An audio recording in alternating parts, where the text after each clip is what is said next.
Hey, what's up everybody? Thunderbob here, and tonight we're going to be talking about Pokemon Scarlet and playing it on the Switch 2.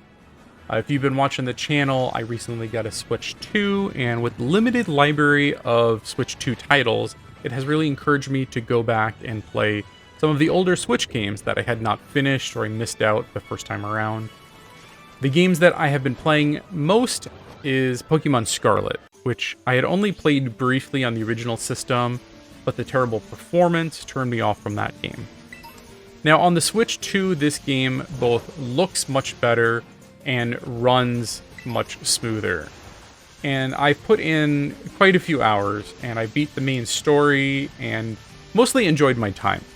So I thought I would throw together a quick review of a full playthrough of Pokemon Scarlet on the Switch 2. So let's get this out of the way to start with. While I like Pokemon as a concept, I have not actually beaten one of these games since the original Pokemon Blue that I beat more than 25 years ago. I've booted up a few of the titles since, but I've never spent more than a few hours before I kind of fall off. So I'm no Pokemon master. I'm really coming at this as someone with only a passing knowledge on the series. I don't know the meta, I don't know when things have been added in the games. I'm really just reviewing this as something coming to Pokemon for the first time in many years. Now, having finished all of the major quest lines and poking around online for a bit, I need to say that overall I enjoyed my experience, though I have a few issues with the game. First off, things that have been improved with the Switch 2. The graphics are much sharper than in the original release, the resolution's higher, and other elements like the draw distance and the animation of distant characters is incredibly improved. The game also just feels smoother with a consistent 60 FPS that fixes the frequent stutters that the original game experienced on the base Switch. Load times when starting the game or fast traveling also are much improved, and overall from a technical standpoint, this feels like a totally different game from the original release.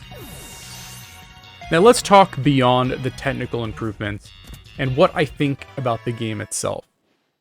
You know, I've mentioned overall, I enjoyed my playthrough.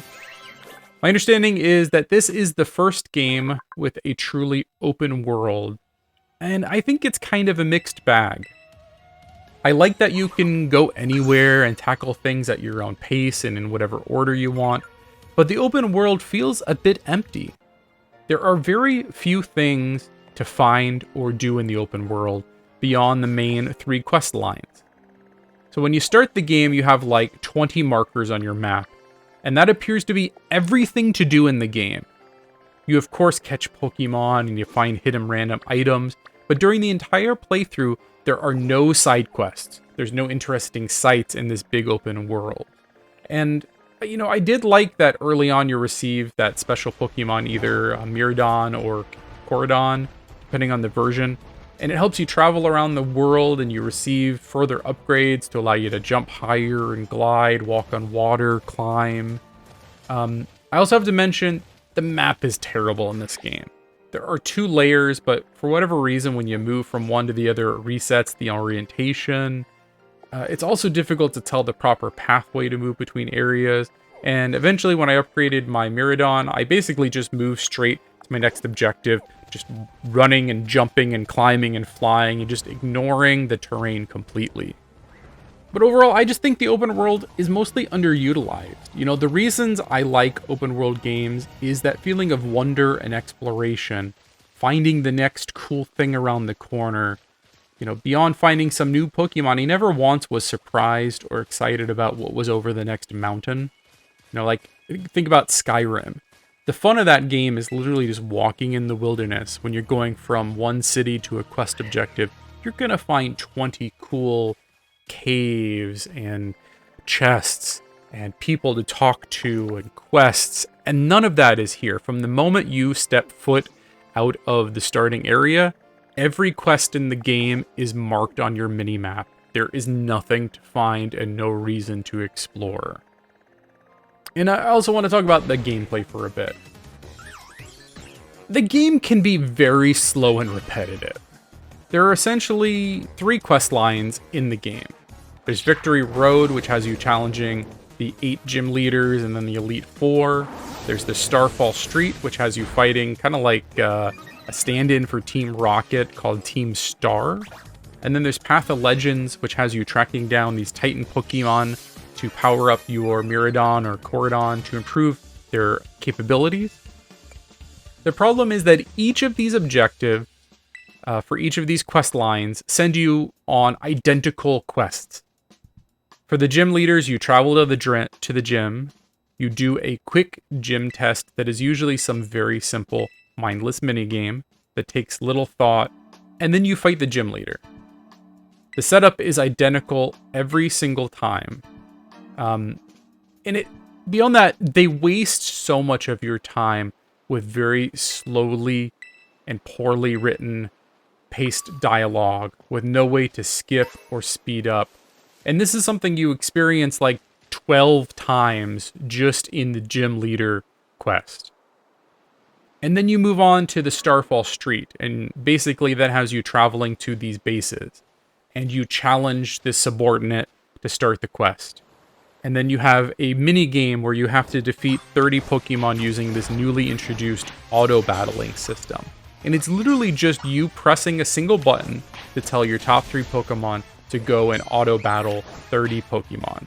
There's no strategy, there's no thought. I had never came close to failing this. Then you fight the leader of the base. And each of these segments start with a lengthy dialogue with Clive explaining what's going on and what to do. And all of this has no option to speed up or skip the repetitive section. And you do this like a half dozen times. And the last event is the same. You search for these Titan Pokemon. You fight it once. It runs away into a cave. Arwen shows up to help you, and together you defeat the Titan Pokemon. And then there's a ton of slow dialogue and repetitive information, and then you get your upgrade that you've been searching for. But it's so full of the same cutscenes, like cut and pasted, with no way to speed up or skip. There's no option to increase the speed of this. It takes so much time. And really, the entire game feels like this. It's like they programmed the dialogue, and goddamn it, you're gonna sit through it every time you do anything. You want to heal a Pokemon, you want to have a random trainer battle in the field, you want to talk to any NPC in the game. It's all overly repetitive with no way to fast forward or skip. I wouldn't complain if they had actual competent writing or voice acting, but it's really the most basic paint-by-number characters and plotline that really doesn't need to be this dragged out. I don't want a deep storyline in a Pokemon game. I want a professor to offer me one of 3 Pokemon, and then let me go and explore. Honestly, that's all these games need, and instead they insist on a very slow-paced, boring story that cannot be skipped. And that philosophy even extends into the battles. There is no way to make the combat text or the animations go faster. There's no way to skip the animations. It's so slow. Like, I enjoy the theory crafting around the battles and catching Pokemon, but the actual slow-ass combat literally puts me to sleep. I've struggled to stay awake during gaming sessions. Everything that happens produces a line of text that happens separately from the animation and takes a few seconds to resolve. Let me give you an example. My starter and my main is Fuecoco, and my main attack is Torch Song, which raises my special attack. I'm also carrying an item that when I cast a musical spell, raises my special attack.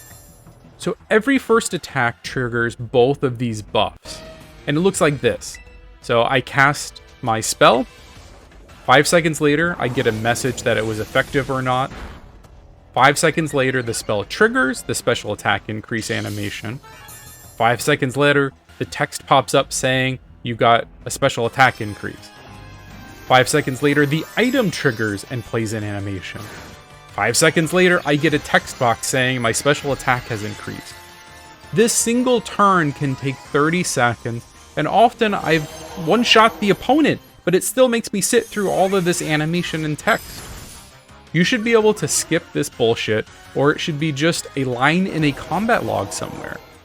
Speaking of that, there's no combat log, so you can never go reference what happened in the battle, what was effective, what did good damage. And I'm not even going to talk about how infuriatingly slow the beginning of the game is.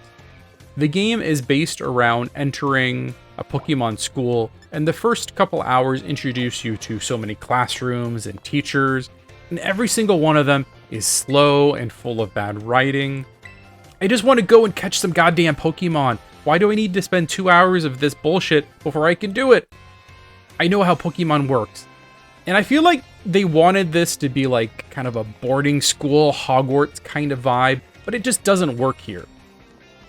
And, you know, like I played Hogwarts Legacy and I really liked that game. And the best part of that game was the school was Hogwarts. It was exploring the grounds and the classrooms and finding the secrets. And I enjoyed even taking the classes in that game because they made that a major focus and they made it good. Here, the school can completely be ignored. It's literally, you just pick from a menu what room you want to go to. There's very little exploration. There's very little reason to do it. There's some classes you can take, and I think there's some rewards for them. But the moment I was done with like the beginning tutorial and they let me leave, I never went back to the school a single time. I thought it was dumb. I don't care if I missed out on some rewards or some story component. It's bad. They could have made it acceptable. They could have made it entertaining. They did not. And what's sad, even with all that said, I had mostly enjoyed my time with the game. You know, I put enough time to beat the main story. You know, so I enjoyed my time with the game. I just wish the game better respected my time. You know, I enjoyed exploring and finding Pokemon. I love that you actually see the Pokemon wandering around the open world now. I enjoy theory crafting and trying to build the best team. I enjoy some of the more difficult and challenging battles, even though the main story was painfully easy. The soundtrack is pleasant and hits a lot of classic Pokemon feels. In playing on the Switch 2, the performance is good and the graphics are at least acceptable, though that was hardly true at launch. It's just like everything around it just feels so slow and unpolished. And maybe that is just what Pokemon is these days, but it feels slower and more drawn out than the original game or any of the other games that I've briefly played since then. And my understanding is that Game Freak has been pumping out these games at an unsustainable rate, and that this generation in particular suffered for it. It's like they built this game, but they had no time to go back and test and polish it. Just had time to put it out so they don't miss a release date. And what's really sad is even with the terrible performance and graphics at launch and the other shortcomings and the mixed reviews from professional reviewers, this game still sold millions of copies, and because of this, I doubt the developer took any lessons from this game other than that they can release a game in a poor state and still make bank. I really doubt I'll ever play this game again, as the thought of sitting through the story and the skippable elements is just totally unpalatable to me. I might continue my journey and explore a bit more online and finish up my Pokédex, but otherwise I have little excitement to play this game ever again.